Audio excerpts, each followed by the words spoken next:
Doctor Josué, muy buenas tardes. Buenas tardes con todos. A ver.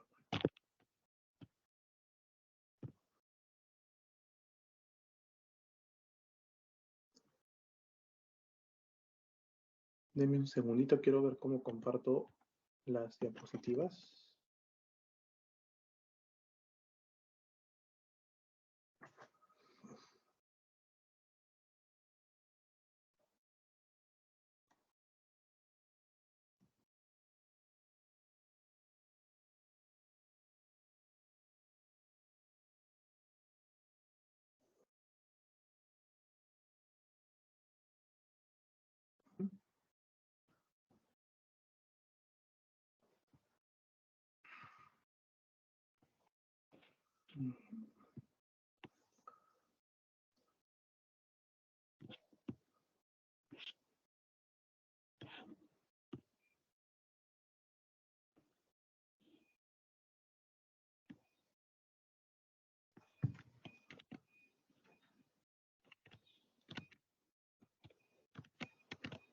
La presentación. Muy bien. ¿Pueden observar la...? Sí, doctor, sí se puede ver. Excelente. ¿Qué tal? Muy buenas tardes con todos. Vamos a empezar esta sesión que ya es... Igual pueden seguir viendo las diapositivas o ya no. Sí se ve, doctor. Allá. Bacán. Entonces, muy bien. El día de hoy nos toca hablar sobre el sexto pleno casatorio civil, que es el pleno casatorio dedicado a la ejecución de garantías.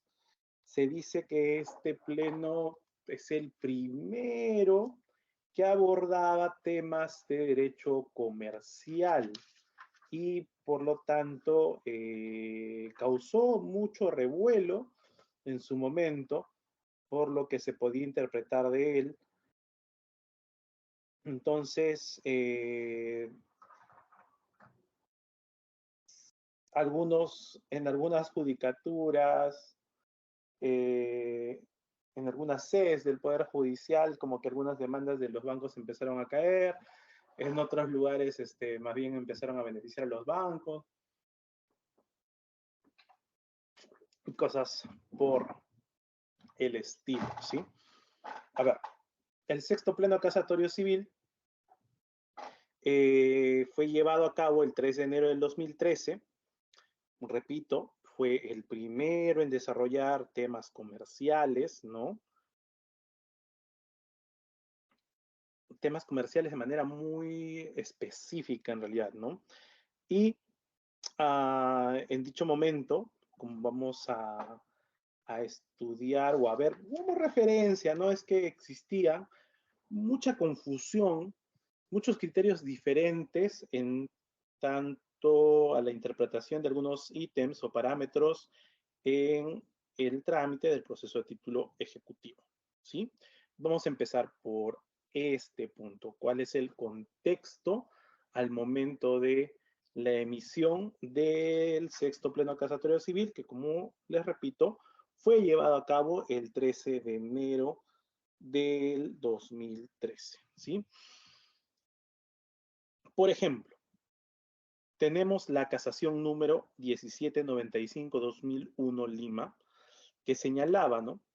Por un lado, que para iniciar un proceso de ejecución de garantías no se requiere o no se requería presentar un documento probatorio que sustente la obligación garantizada, ya que la escritura pública que se acompaña a la demanda, ¿no?, constituye de por sí un título de ejecución.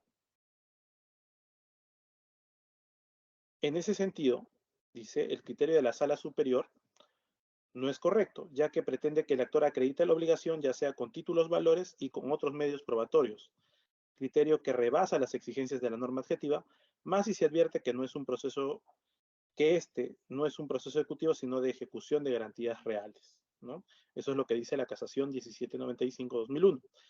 Por otro lado, tenemos la casación 2166 del año, también 2001, de Arequipa.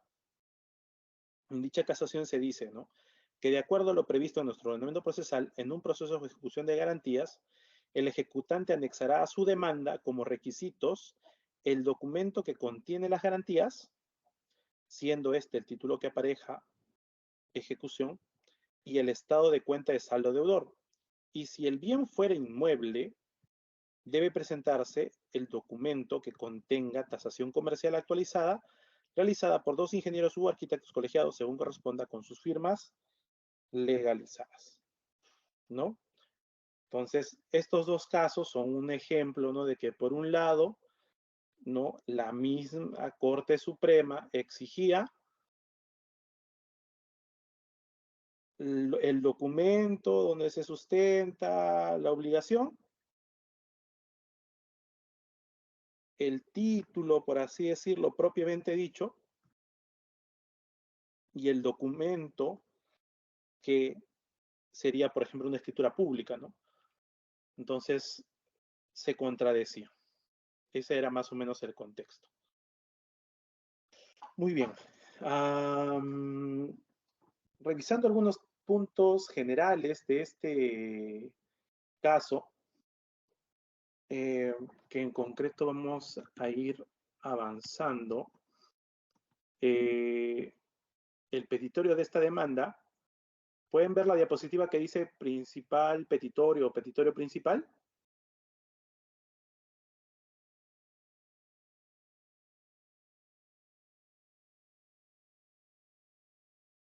Dice, cumpla con pagar en forma solidaria al ejecutante la suma de 311.915.61 o 66 soles, ¿no? 61 era. En virtud, más intereses compensatorios y moratorios pactados bajo apercibimiento de sacarse a remate el bien dado en garantía en caso de incumplir el mandato. Eso decía el petitorio principal de la demanda. Luego,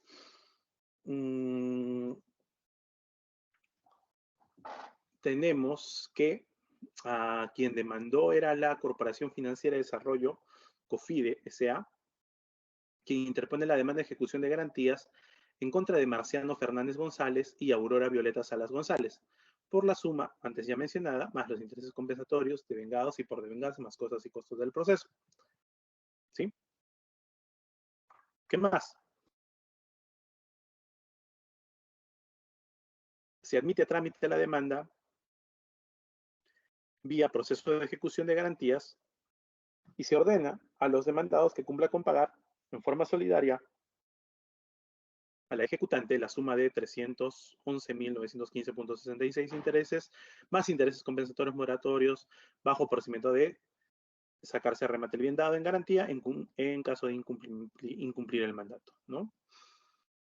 Se tiene además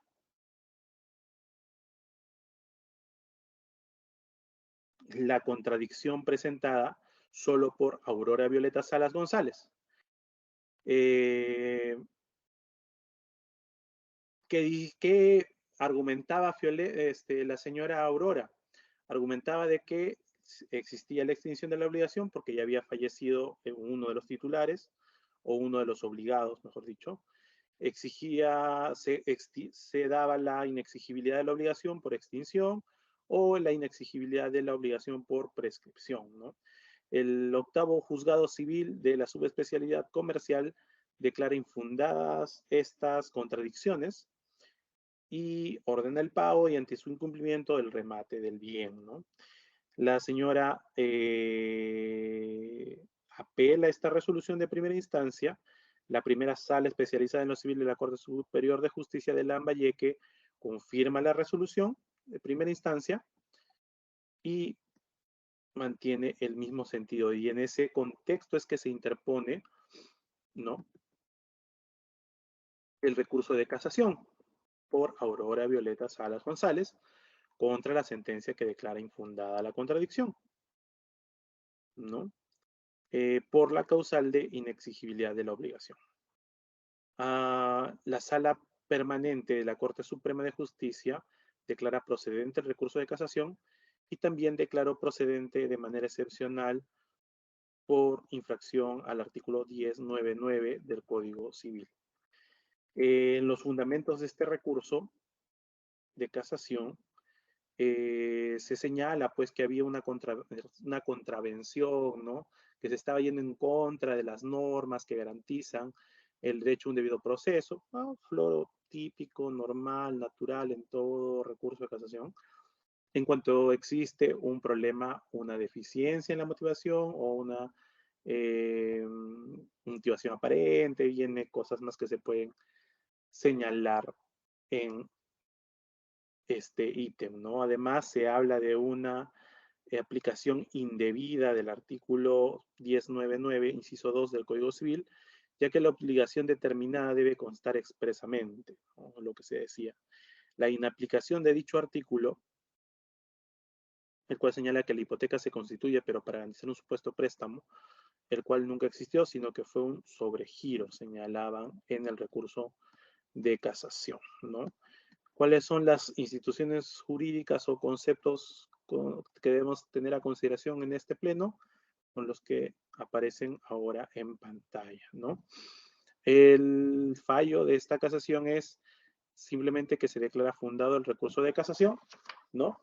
Y declara insubsistente, nula e insubsistente la resolución apelada, así como nulo todo lo actuado, debiendo el juez emitir nuevo pronunciamiento bajo los considerandos que se van a establecer. ¿No? Muy bien, entonces, ¿qué debemos saber? ¿Qué debemos tratar de entender para poder entender, perdón, qué debemos saber o conocer previamente para poder entender muy bien cuáles son las reglas que se han establecido en este pleno? Entre ellas, debemos saber respecto al proceso único de ejecución y los títulos ejecutivos, ¿sí? Eso debemos tener claro. ¿Qué es un proceso único de ejecución? ¿Y cuáles son los títulos ejecutivos? ¿Sí? El proceso único de ejecución es aquel que tiene por fin, ¿no?, que se cumpla con un derecho que ya ha sido previamente reconocido. ¿En dónde? ¿En un papelito simple? No, en un título ejecutivo. ¿Sí? El proceso único de ejecución es la vía idónea para poder exigir el cumplimiento, por así decirlo, de un título ejecutivo, ¿sí?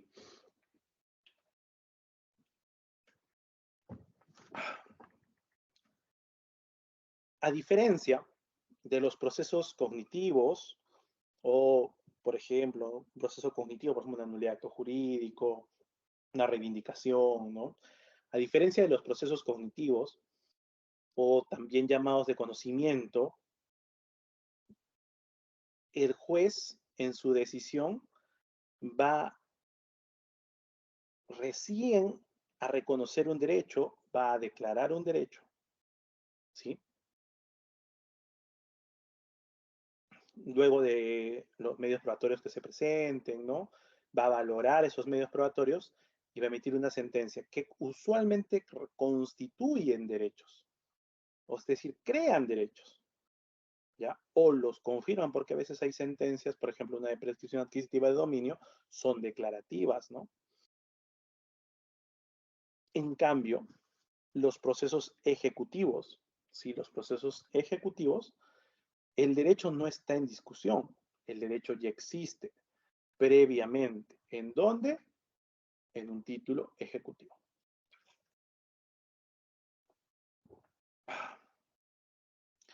Muy bien. Entonces, para iniciar un proceso ejecutivo, según el artículo 690, del Código Procesal Civil, por favor, podemos ir a verlo. Artículo 690 del Código Procesal Civil, inciso 690A, ¿no? Nos señala que a la demanda se acompaña, ¿qué cosa? El título ejecutivo. Curioso.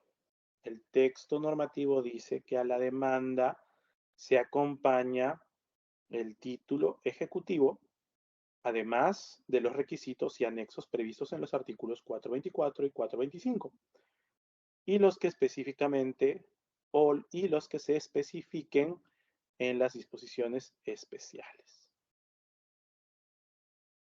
¿No? Entonces, eso es lo que dice el artículo 690A, que a la demanda ejecutiva se tiene que acompañar un título ejecutivo, además de los requisitos usuales y normales para la demanda, en el artículo 424, 425.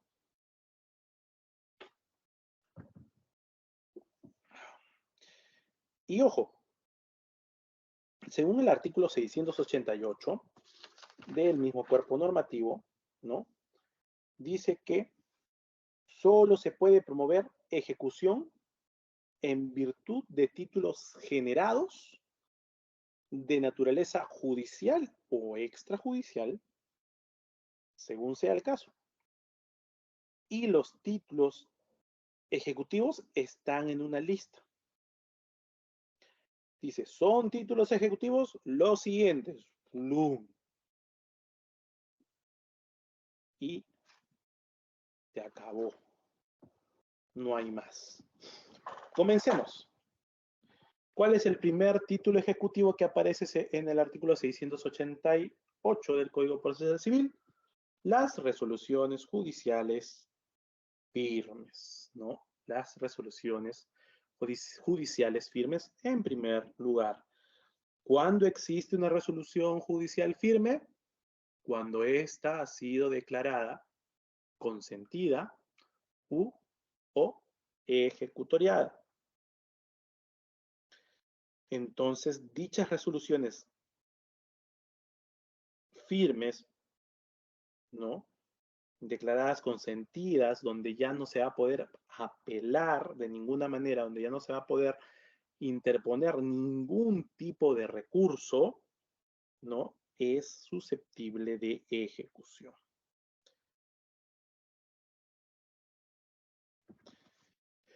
¿Qué más? Tenemos en segundo lugar a los laudos arbitrales. Los laudos arbitrales también tienen mérito ejecutivo o título ejecutivo. Los laudos arbitrales firmes, por si acaso, también constituyen títulos de ejecución, porque los árbitros,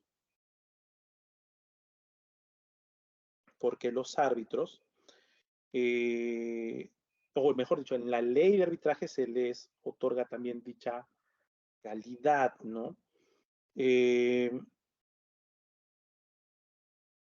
Por otro lado, un árbitro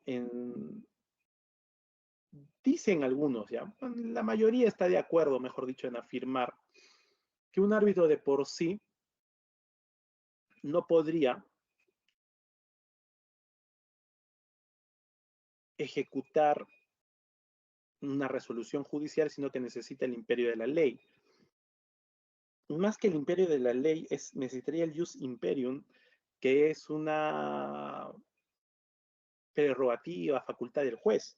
Y por eso es que el laudo arbitral, si bien es cierto, es firme, se puede ejecutar, pero la ejecución a la que se refiere es porque el juez, bajo el jus imperium, es el único que puede o que tiene el monopolio para una actividad jurisdiccional, ¿no? Eso es lo que dicen algunos.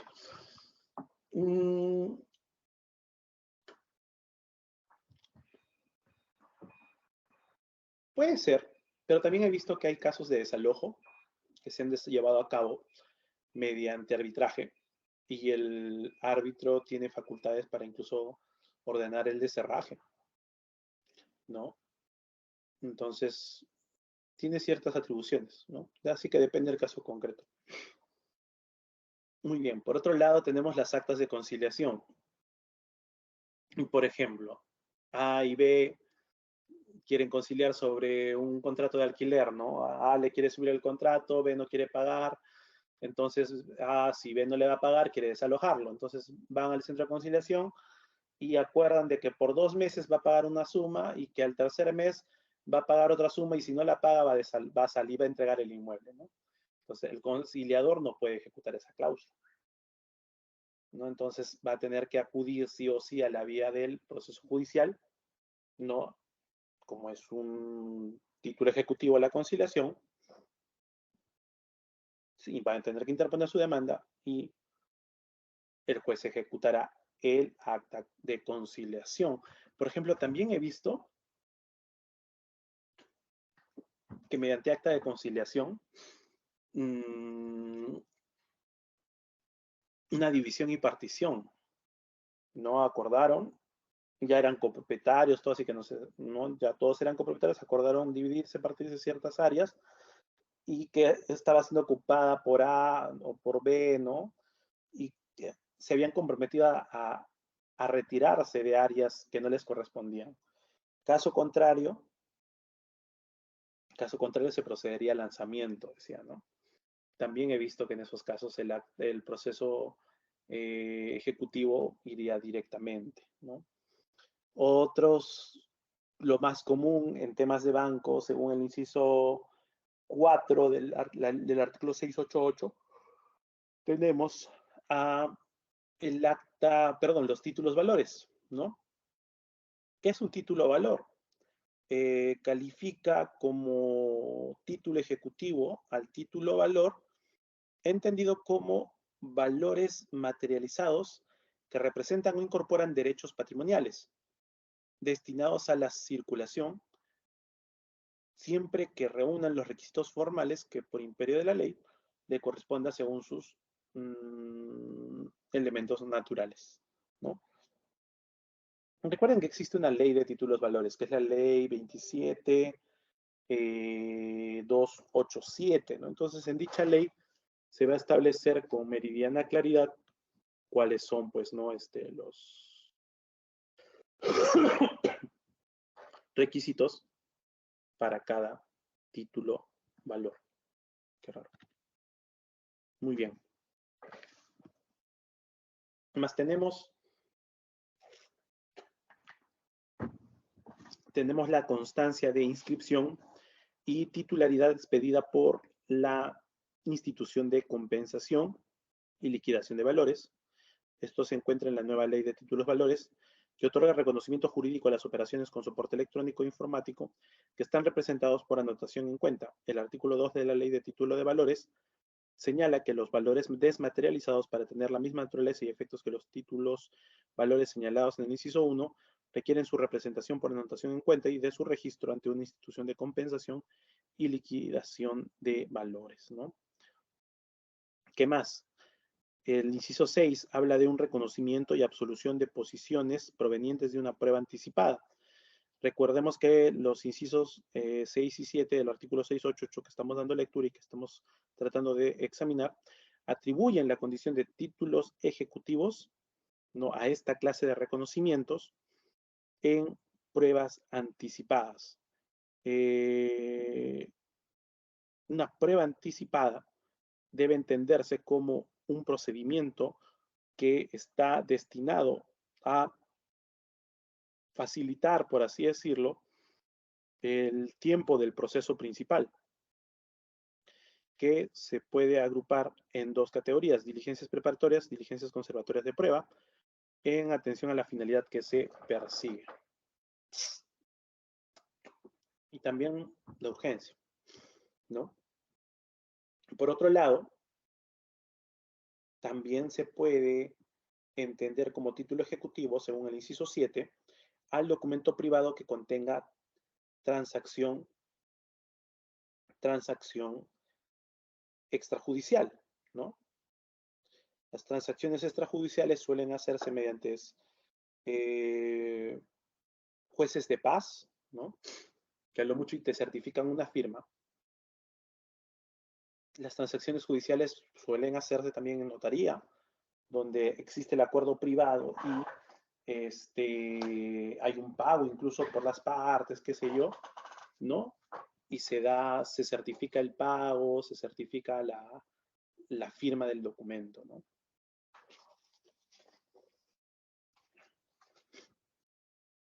Entonces, esos documentos privados que contienen una transacción extrajudicial también son susceptibles de ejecución, ¿no? Según el artículo 1302, por la transacción civil, las partes haciéndose concesiones recíprocas deciden sobre algún asunto litigioso, asunto dudoso litigioso, evitando el pleito que podrían promoverse, ¿no?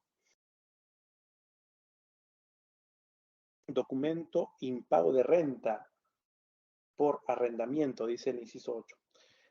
El inciso 8, el documento privado que contenga, ya, el 9 dice, el documento impago de renta por arrendamiento, siempre que se acredite instrumentalmente la relación contractual, ¿no?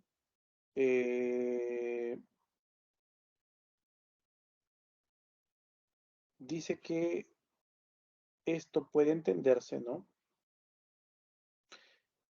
O hace referencia a un documento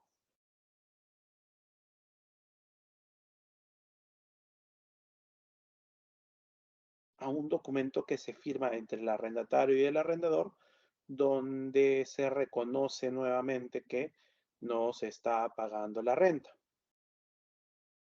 ¿no? Dice, antes de la modificación de este artículo, que fue modificado el año 2008, antes de la modificación de este inciso, se exigía que el arrendatario se encuentre en uso del bien como condición para ser calificado de título ejecutivo el documento impago de la renta. Sin embargo, eso ya se ha cambiado, ya no es así, ¿no?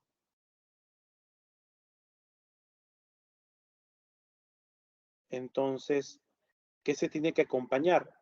Obviamente la existencia del contrato de arrendamiento y luego voy a poder con ese documento de impago de renta donde el arrendatario reconoce que no me ha pagado, ¿no? Ya tiene título ejecutivo, ¿no? Siempre y cuando exista, creo, que se pueda probar, ¿no? Que existía una relación contractual de arrendamiento, ¿no? Entonces siempre, pues, en la práctica es el documento, ¿no? Luego tenemos el inciso 10, donde se habla de que el testimonio de escritura pública es un título ejecutivo, ¿no? En atención a la persona que suscribe el testimonio, como es el notario público, conlleva que sea calificado como documento público, generando la presunción de certeza sobre su contenido, salvo prueba en contrario, ¿no? Y bueno, el último inciso, el inciso 11, habla de otros títulos a los que la ley les da mérito ejecutivo, ¿no? ¿Qué otros títulos podrían existir? No existen muchos, pero se puede más o menos ver el caso de la Ley General del Sistema Financiero, de la Ley 26702, el inciso 7 del artículo 132, donde se hace mención, ¿no?, que el mérito ejecutivo a las liquidaciones de saldos deudores, ¿no?, que emitan las empresas comprendidas en tal disposición. Es decir, que las liquidaciones de los saldos deudores, según este inciso, esta ley, ¿no?, tendrían un mérito ejecutivo. Así es. Así es, ¿no? Entonces,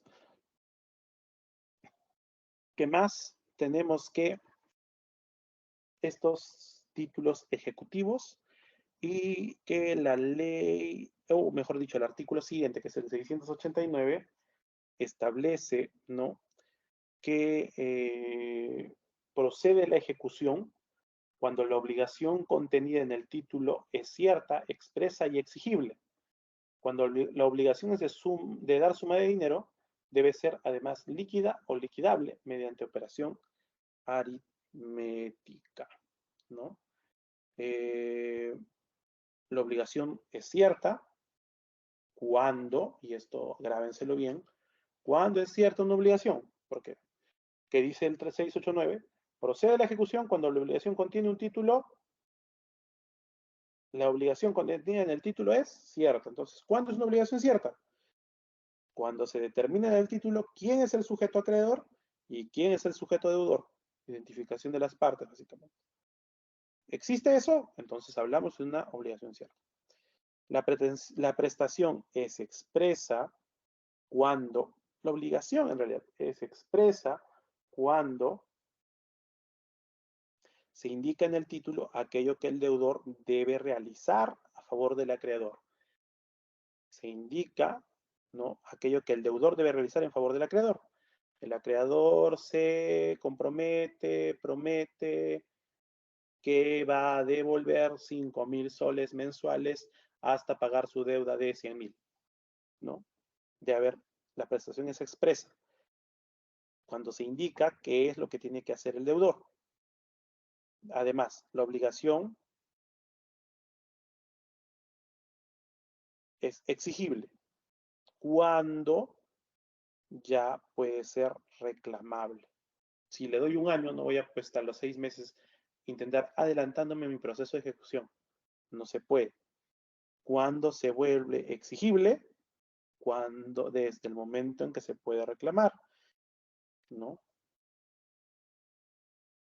Siempre y cuando lo haya sujetado a una condición, o mejor dicho, siempre que no se haya puesto un plazo, ¿no?, que todavía no se haya vencido, o siempre que no se haya puesto una condición que tampoco se haya cumplido, ¿sí? Siempre que no haya una condición que no se haya cumplido, ¿sí? Vamos a tomarnos unos minutos de descanso, ¿sí?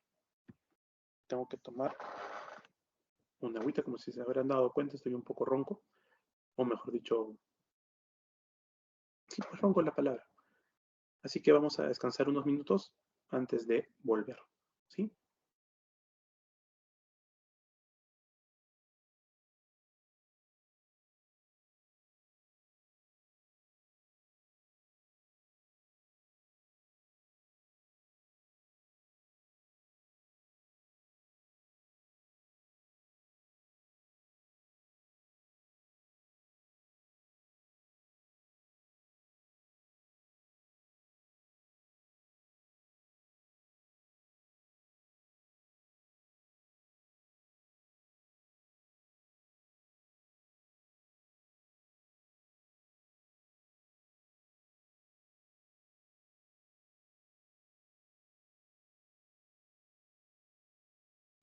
En 5 minutos estamos regresando.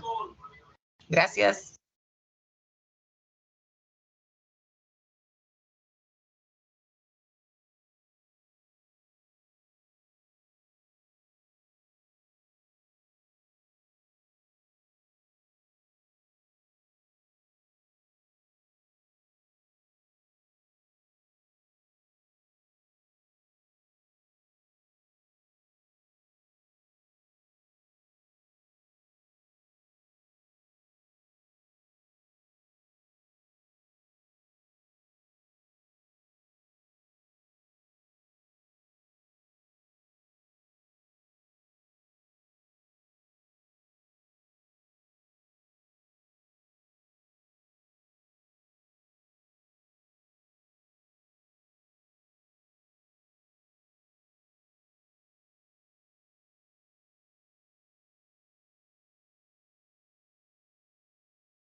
Muy bien, vamos a continuar.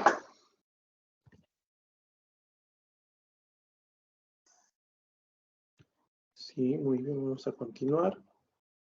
Y vamos a ver algo más. Ya vimos los títulos ejecutivos, qué significa cada uno. Y vamos a ver ahora las causales de contradicción que se encuentran establecidas pues, en el Código Procesal Civil, ¿no? En el artículo 690, que tiene varias letras, A, B, C, D, ¿no? En los 690C va a decir que el mandato ejecutivo dispondrá el cumplimiento de la obligación contenida en el título, bajo el procedimiento de iniciarse la ejecución forzada, con las particularidades señaladas en las disposiciones especiales. En caso de exigencias no patrimoniales, el juez debe adecuar el apercibimiento, ¿no? Y el 690D habla de la contradicción, señala expresamente, ¿no? Que dentro de 5 días, vamos a darle una lectura previa y luego vamos a estudiar cada una de las causales de contradicción. De manera muy sucinta, obviamente, ¿sí? A ver, ¿qué dice el 690D? Dentro de 5 días de notificado el mandato ejecutivo, el ejecutado puede contradecir la ejecución y proponer excepciones procesales o defensas previas, ¿no? Es decir, admiten la demanda del proceso ejecutivo, corren traslado del mandato ejecutivo, ¿no? ¿Y qué dice respecto al demandado? Que este tiene 5 días, luego de notificado, con el mandato ejecutivo, ¿no? ¿Para qué? Contradecir la ejecución y proponer excepciones o defensas previas, ¿no? Proponer excepciones y o defensas previas. Dice que en el mismo escrito se presentarán los medios probatorios pertinentes. De lo contrario, el pedido será declarado inadmisible. Solo son admisibles la declaración de parte, los documentos y la pericia. ¿No? Una vez, más o menos este caso es así, ¿eh? Un ejemplo, porque a veces se pueden dar,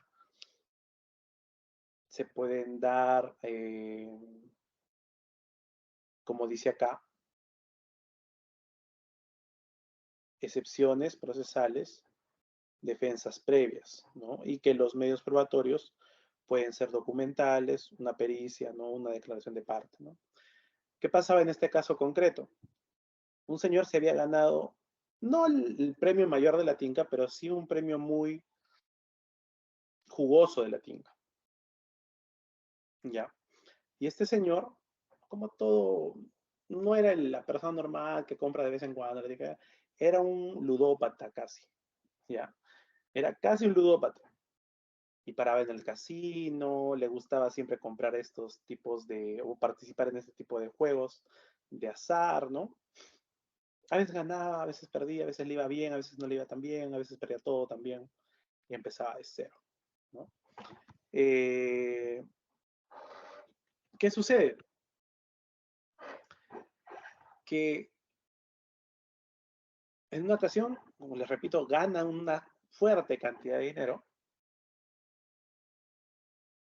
y a las, a las 2, 3 semanas de esta buena cantidad de dinero que le había ganado, toma conocimiento que alguien tenía un documento con su firma que estaban tratando de legalizar en una notaría, una copia de una especie de contrato de préstamo, ¿sí? Una especie de contrato, una transacción extrajudicial, donde el señor le reconocía una deuda, ¿no? De casi 100,000 soles y el que le había prestado el dinero reconocía que él había pagado solamente 50,000 soles en efectivo y que la deuda era 100,000 soles, que él le había pagado ya 50,000 y que faltaban otros 50.000.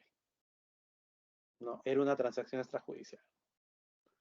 Confirma el legalizante, notario, bueno, documento privado, y que estaban tratando de legalizar ese documento en la notaría.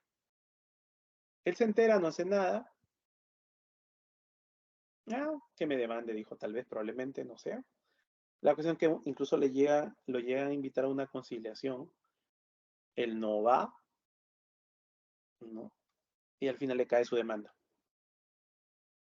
¿no? El no ir a la conciliación juega en su contra. Es una presunción de verdad relativa en lo que afirma el demandante. Cuando él contesta o hace la contradicción en la demanda, el juez le dice, mira, lo único que se puede admitir es una pericia, ¿no? Tu declaración de parte, bueno, también su declaración de parte, él decía que su posición o la tesis de su abogado era que en ese momento, en esas fechas, era imposible que él se pueda prestar 100.000 soles, porque él había ganado la tinca y sacaba su cuenta bancaria donde se le deposita todo, ¿no? Y que él, a los días de que había ganado la tinca, jugó no sé qué otra cosa más y también había recibido mucho dinero. Y todo estaba bancarizado. Era un ludópata responsable, ¿no? Entonces, que era imposible que en esas fechas él necesitara dinero y por lo tanto prestarse dinero, ¿no? Esa era su posición. ¿Ok? Se presentó una excepción, presentaron en ese caso una excepción de... No, no presentaron excepciones en ese caso. Sí, no dedujeron las excepciones en ese caso. Solamente argumentaron la falsedad del documento y hicieron una pericia pues al documento, donde la conclusión era de que la conclusión era graciosa. La conclusión decía, es la firma del demandado, pero puede haber sido por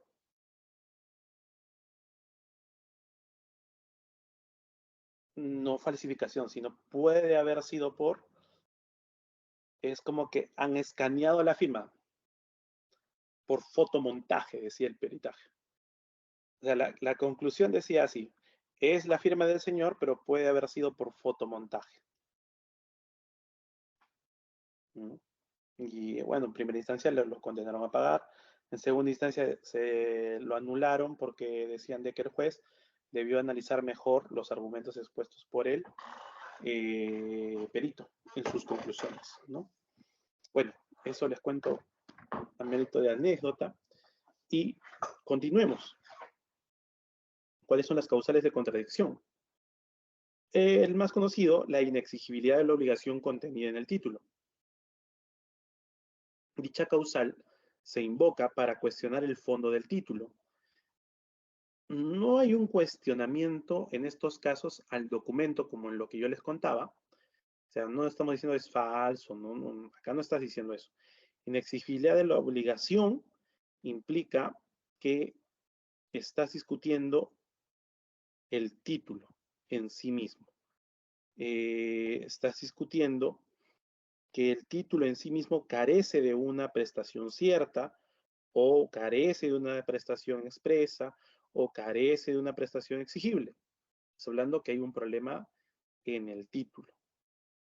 Y al tener ese problema, ya sea en la obligación cierta, expresa o exigible, ¿no? Que son las condiciones básicas de un título ejecutivo, entonces no habría forma para que pueda darse un mandato ejecutivo. ¿Ok?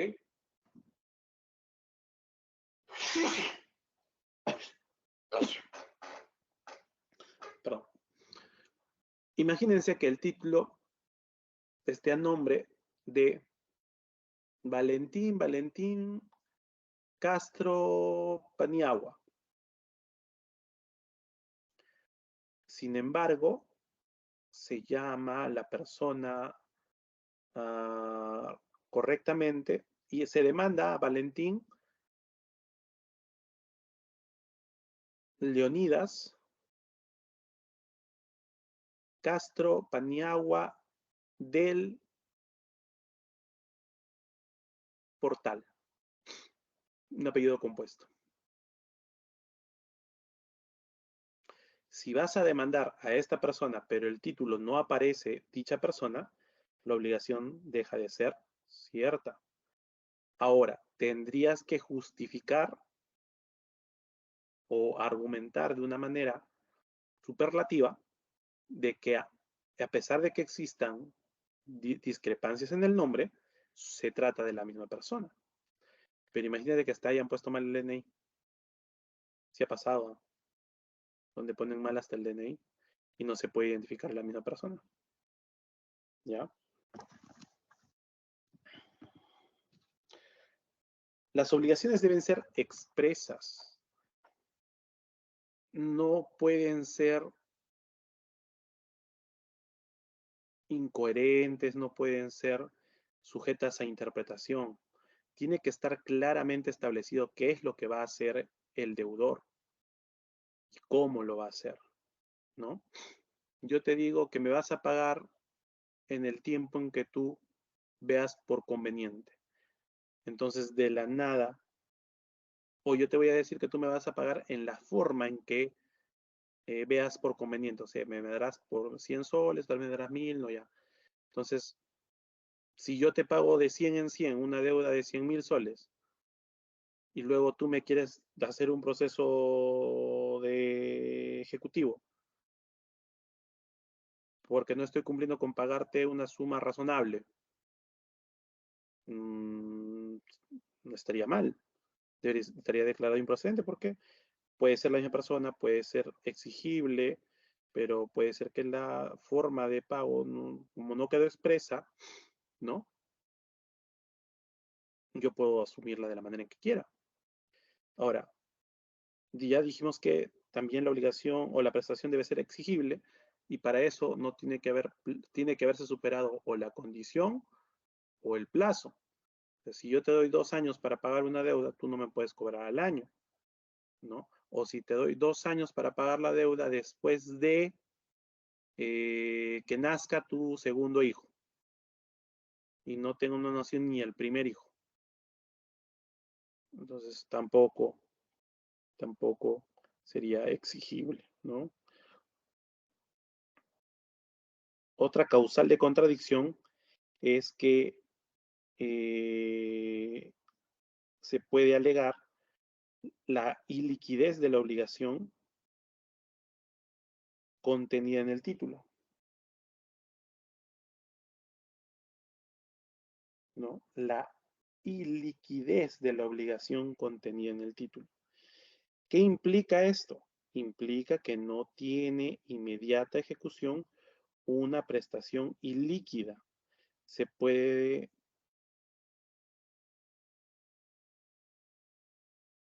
¿no? Las prestaciones liquidables se liquidan mediante una operación aritmética, ¿no?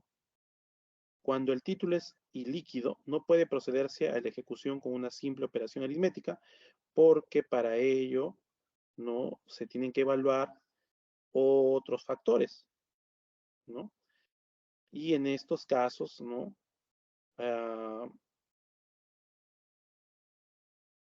No se puede llegar, pues, ¿no? A a un monto, a una suma específica. ¿Qué más? La más usada, diría yo, por muchos, hablamos de la contradicción por la nulidad formal del título. El documento se cuestiona de nulo cuando no acoge una forma señalada por ley, ¿no? No acoge una forma señalada por ley. Otra causal de contradicción es el título valor contemplado en forma contraria a los acuerdos adoptados.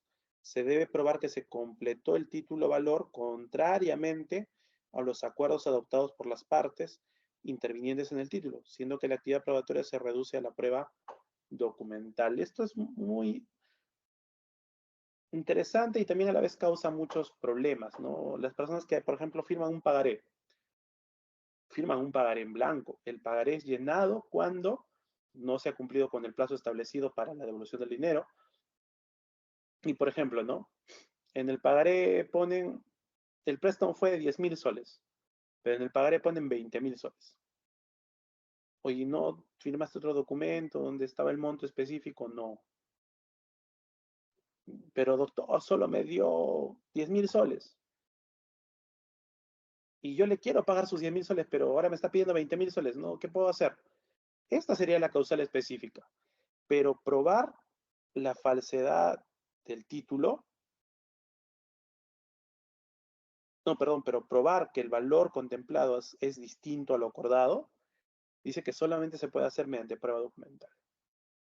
Entonces, si no existe el contrato, si no existe el acuerdo físicamente, ¿no? Bien difícil, ¿no?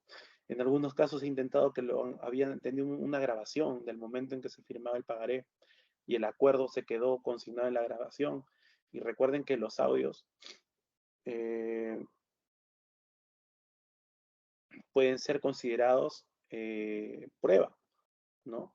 Sin embargo, el juez señaló de que se necesitaba una pericia de voz, de homologación de voz y no sé qué más, y que eso no era posible en el proceso ejecutivo y que lo voló. En cambio, otros jueces, en mérito al principio de libertad probatoria, al principio de tutela constitucional efectiva, ¿no? Y búsqueda de la verdad, sí han aceptado dicho audio, ¿no? Eso sería cuando el título de valor ha sido completado en forma contraria a los acuerdos adoptados. Lo otro sería la falsedad del título. Cuando se invoca la falsedad del título ejecutivo, es necesario tener en cuenta que el título de valor es un documento constitutivo de derechos. ¿Por cuánto? Por tanto, cuando ese derecho que está contenido, que está naciendo con el documento, no.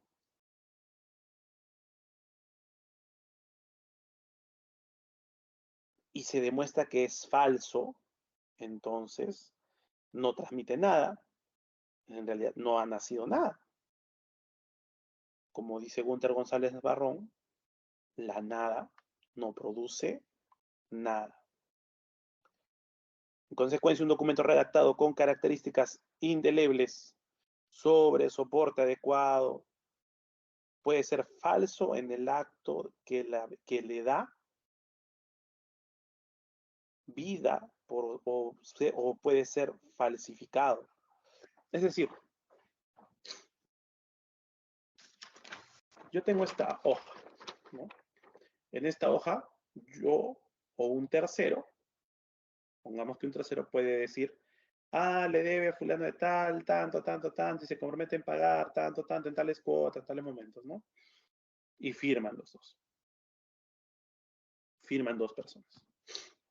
Mi firma, obvio, no son las personas que participan, otros, pero el documento está existiendo. Lo que contiene el documento es falso, no existe. El documento sí existe.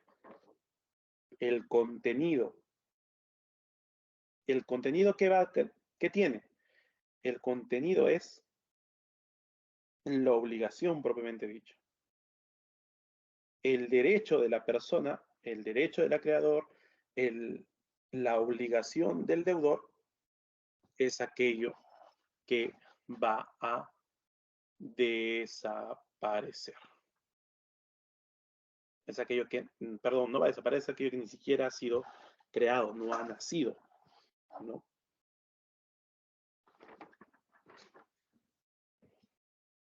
Muy bien.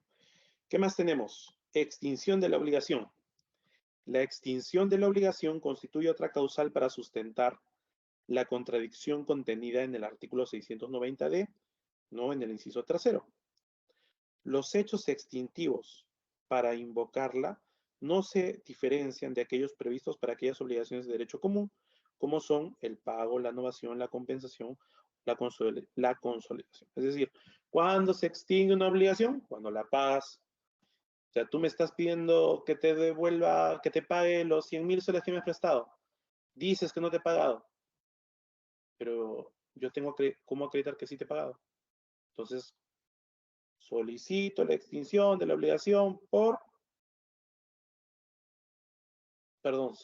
contradigo la demanda y, perdón, presento la contradicción y señalo que es por extinción de la obligación porque he pagado, ¿no? Por otro lado, y por último, cuando la ley hace referencia a excepciones, defensas previas, bajo el proceso único de ejecución se permite recurrir a excepciones y tradicionalmente estas excepciones se han conceptualizado o entendido, ¿no?, como medios de defensa técnicos que el demandado puede utilizar para atacar aspectos formales o procesales de la demanda, ¿no? Si se declara a veces fundada una excepción, a veces se anula todo lo actuado y no existe pronunciamiento sobre el fondo. En cambio, a veces también hay excepciones que van a liquidar con el proceso, o sea, que van a terminar con el proceso, ¿no? Por otro lado, las defensas previas vienen a ser una forma o modalidad de ejercer el derecho de contradicción y se busca la suspensión del trámite hasta que se cumpla un requisito de procedibilidad, ¿no? Nada más. Nada más. ¿Sí? A ver, denme un minutito, por favor.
Muy bien. ¿Cuál es el trámite de un proceso único de ejecución? En el proceso único de ejecución, si hay contradicción o excepciones, o defensas previas también, como hemos mencionado antes, se concede el traslado al ejecutante, quien deberá absolverlos dentro de 3 días, dentro de 3 días, y además deberá presentar por los medios probatorios pertinentes, ¿no? Ya sea que tenga absolución o sin ella, se resolverá mediante un auto, ¿no?, observando las reglas de saneamiento procesal y pronunciándose a la vez sobre la contradicción. En otros casos, por ejemplo, cuando la demanda ha sido declarada inadmisible, ¿sí?, a veces el juzgado observa, ¿no?, algunas cosas, sobre todo las que están referidas en este pleno. El juzgado observa, el demandante absuelve aparentemente todos los ítems observados en la resolución número 1, y a veces por la carga procesal, digamos, ¿no?, por la carga procesal, por el exceso de trabajo, ni siquiera revisaron si en verdad se habían subsanado todas las observaciones que el juzgado había hecho primigeniamente, ¿no? Entonces, uno puede advertir, ¿no?, que no se han subsanado todas las cosas. ¿Y qué excepción o defensa previa hago? Ninguna. ¿Qué puedo interponer? La nulidad. Solicito la nulidad de la resolución número 2 que declara admisible la demanda de ejecución, ¿no? Y se haga efectivo el apercibimiento decretado en la resolución número 1. Así presento mi primer escrito. Si el juez me da la razón de que en verdad no han observado o le da otra salida, qué sé yo, bueno, bien. Pero si no,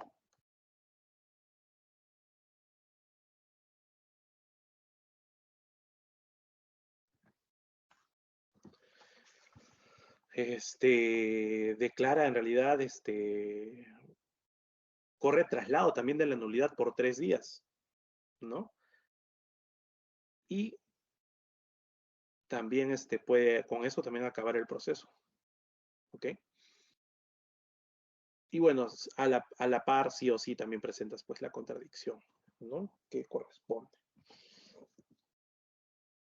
Ya, muy bien. Dice que cuando la actuación de los medios probatorios, ¿no?, lo requiera o el juez estime pertinente o necesario, esto está en el código, se señalará día y fecha, ¿no?, hora para la realización de una audiencia, la que se realizará con las reglas establecidas para una audiencia única. Siendo que los únicos medios probatorios que se pueden actuar en este proceso son la declaración de parte, las pericias y las documentales, ¿no? Bueno, eso en el mejor de los casos en los que hay contradicción, y cuando no hay contradicción simplemente el juez expedirá un auto sin más trámite que lo necesario a fin de llevar adelante la ejecución, ¿no?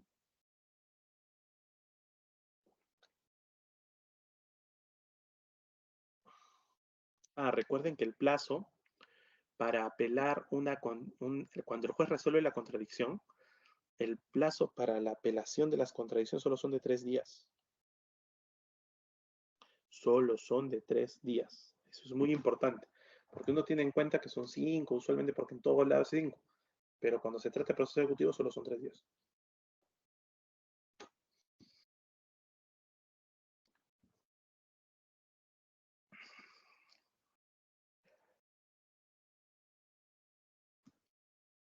¿Qué más? ¿Qué más podemos hablar?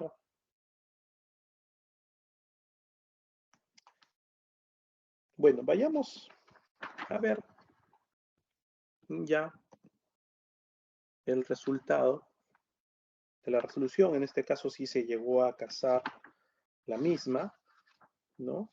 Y se establecieron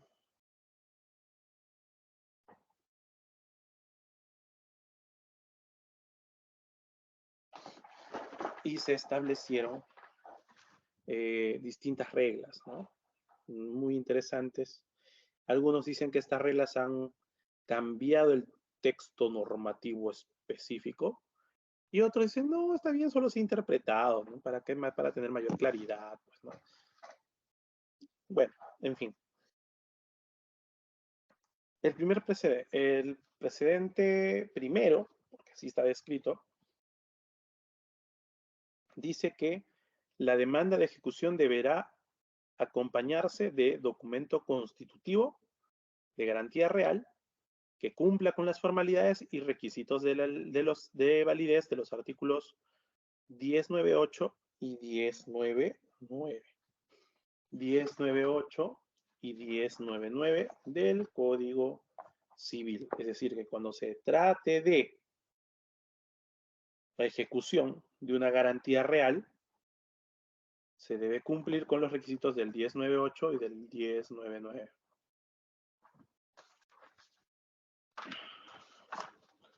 ¿Y qué dice el 1098 y el 1099?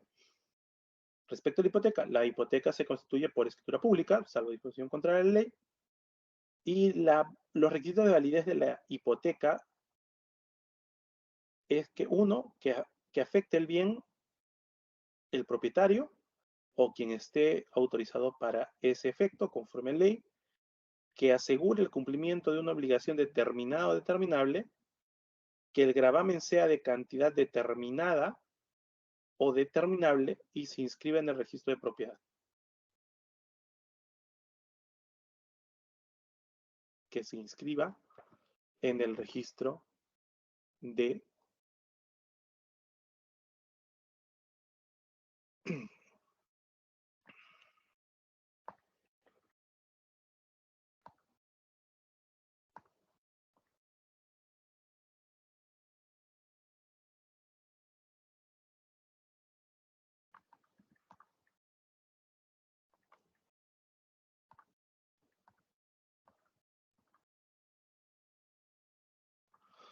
¿ya? Se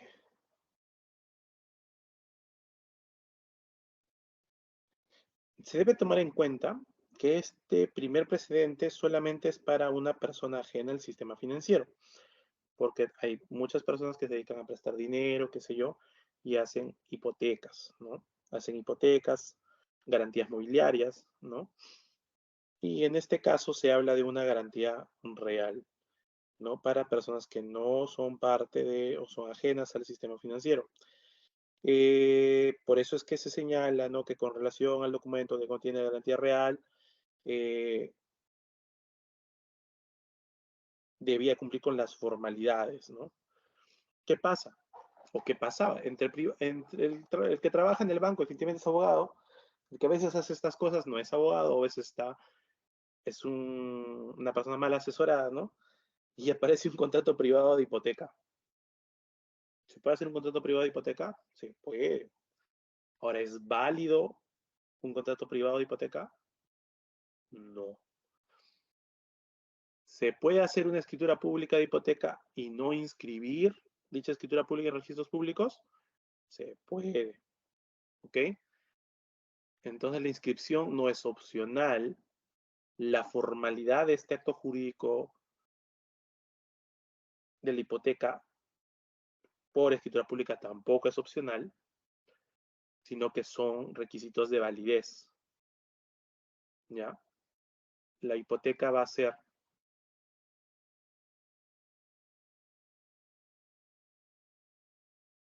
el ejemplo perfecto de un acto jurídico ad solemnitatem, por ejemplo, ¿no? ¿Por qué? Porque se constituye, nace por escritura pública. Simple. ¿Ok? Ese es el contexto, por eso primero se va a hablar de las personas que no son parte del sistema financiero. ¿Ok?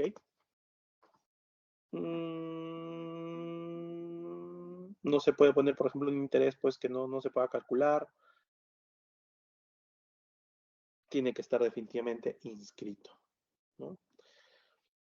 El segundo precedente.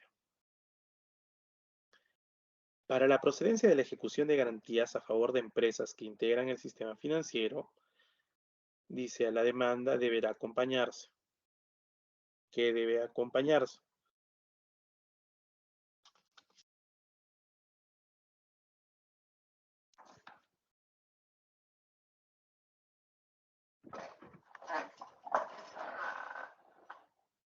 Y pone un montón de cosas en ese punto.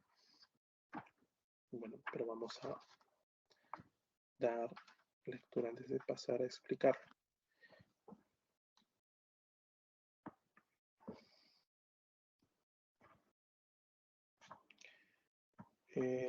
Espera. Deberá acompañarse. 1. Documento constitutivo, ¿no? A ver, para comenzar. El presidente primero que estaba dirigido a, ¿no? Las personas que no son parte del sistema financiero, debían comer documento constitutivo de garantía, ¿no? Cumplir las formalidades 1098, 1099, y diferentes supuestos, ¿no? Si se trata de A, de B, ya, bueno. Más nos interesa lo otro, lo segundo. Por eso pasamos al precedente segundo. Debe acompañarse documento constitutivo de la garantía real que cumpla con las formalidades del 1098 y 1099 y a estas reglas de interpretación que son bien interesantes. Dice que tratándose de una garantía real constituida expresamente para asegurar una obligación determinada siempre que aquella esté contenida en el propio documento constitutivo de la garantía, a los efectos de la procedencia de la ejecución, no será exigible ningún otro documento. Y otra, inciso B, tratándose de una garantía real constituida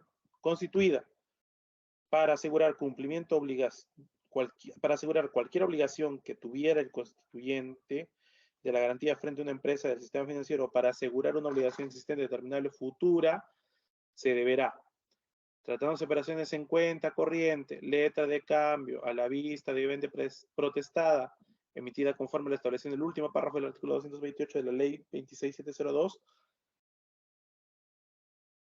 y del sistema de seguros y orgánica de la Superintendencia de Banca y Seguros. O tratándose de operaciones materializadas en títulos valores, en particular letras de cambio y pagarés respectivo título valor debidamente protestado, salvo que contenga cláusulas sin protesta u otro equivalente, dice, ¿no?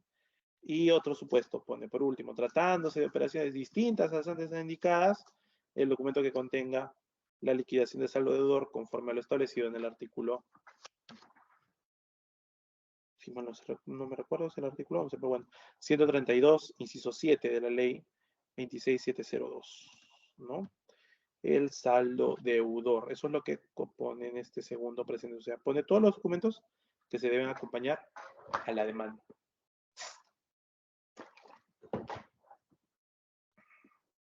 ¿No?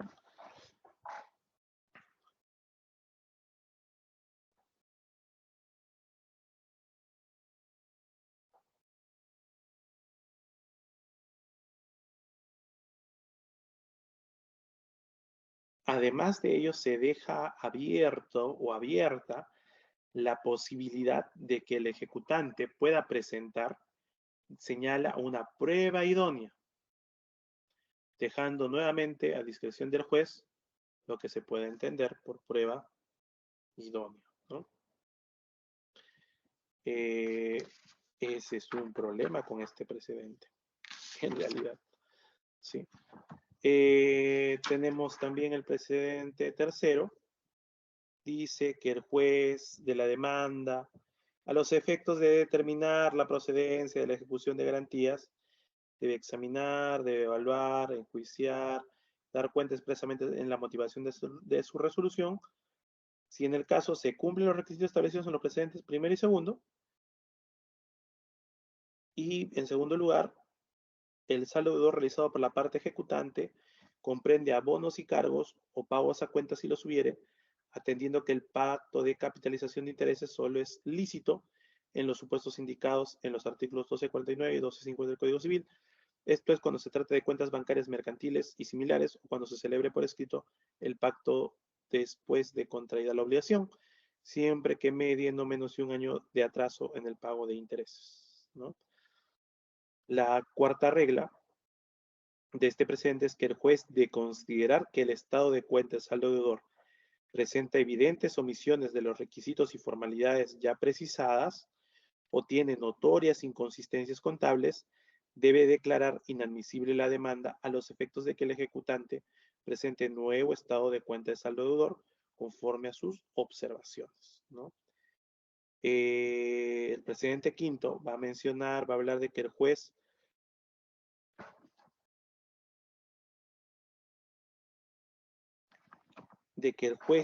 ejecutor, una vez determinada la procedencia de la ejecución, debe emitir el mandato de ejecución, disponiendo el pago íntegro de la suma liquidada en el plazo indicado en el artículo 721 del Código Procesal Civil, bajo apercibimiento de proceder al remate judicial del bien dado en garantía, incluso si aquella suma excede del monto del gravamen establecido en el acto de constitución de la garantía o en sus actos modificatorios y o ampliatorios, ¿no?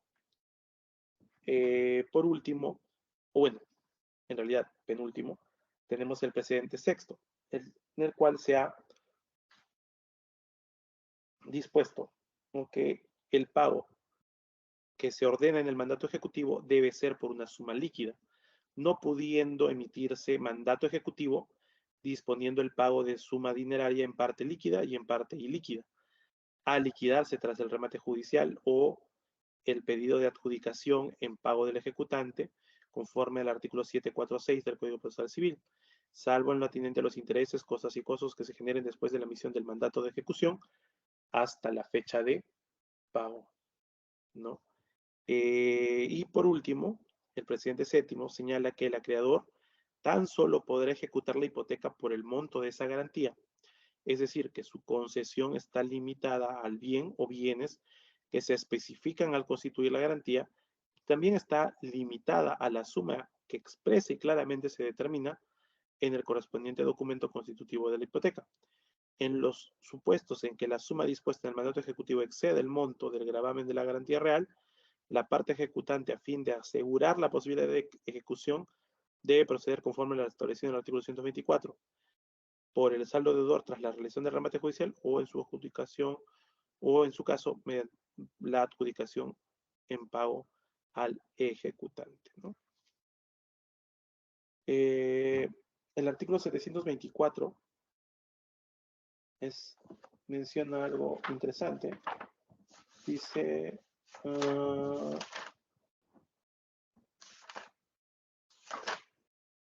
cuando se acredita que el bien dado en garantía no cubriera el íntegro del saldo deudor, se proseguirá la ejecución dentro del mismo o diferente proceso, ¿no? Entonces, si es que no se logra cubrir el monto pagado, se sigue haciendo una ejecución, ¿no?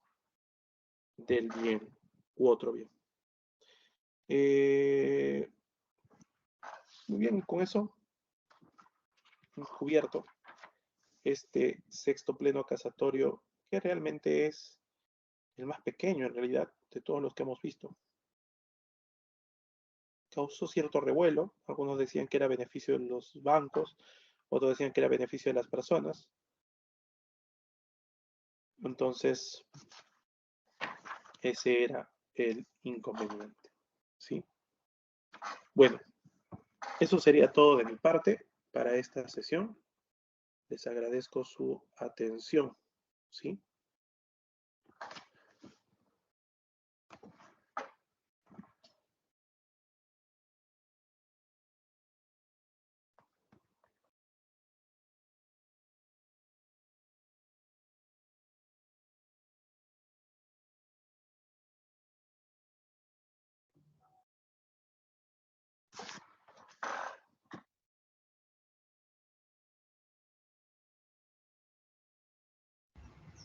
Muchísimas gracias, doctor. Gracias, hasta luego.